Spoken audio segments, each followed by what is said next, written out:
The federal government is increasing capital gains tax on the 40,000 richest Canadians. Some people are going to argue that this is going to slow down the economy, but let's break this down step by step and explain why that is completely false. The money that the wealthy make off of capital gains does not do anything to bolster the economy. First of all, we know that when rich people make more money, they don't actually always put it back into the economy. They're rich because they hoard it. The people who are most likely to spend money that they make are people who are in the middle and lower income tiers. And spending is how the economy grows. You might be saying, what about business investment? If rich people are getting taxed more, they're going to invest less in their business. Once again, this is the 40,000 richest Canadians. And on top of that, capital gains is something that does not come from economic development. This is money made off of stocks, bonds, and stuff like that. This is on people who are flipping real estate. Literally no economic action, just price increases. And what also matters is what the government is doing with that money. They are taking the money from the rich who are not going to be spending it anyways and going to be investing it in programs to help us build housing and other investments that are going to actually bolster the economy. Don't forget that when we refer to the golden age of our economy, when we talk about the largest decades of building,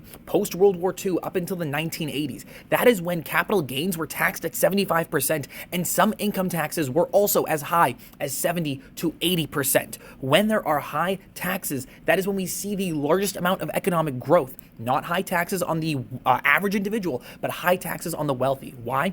Because the wealthy hoard their wealth. Once they have their business, once they have their wealth, they have no incentive to continue to invest when their business is built up. So that excess capital stays in their bank account. It doesn't actually do anything to create economic development. When the government taxes the wealthy, when they take that money and put it back into the economy to build more houses, to build hospitals and schools, and to pay for the people to staff those, that is economic development. More people working with better salaries are buying things. The average person, the average individual who is making a good living wage and buying things in the economy is how our economy grows. So for the people who are arguing against tax increases, either you don't understand basic economics or you're just in it for your own personal gains. And if you are not a wealthy person and you are arguing against increasing taxes on the wealthy, I'm sorry, I don't know what team you're playing for, but they ain't gonna do anything for you. It's not gonna trickle down for you, and you're probably not gonna be a billionaire.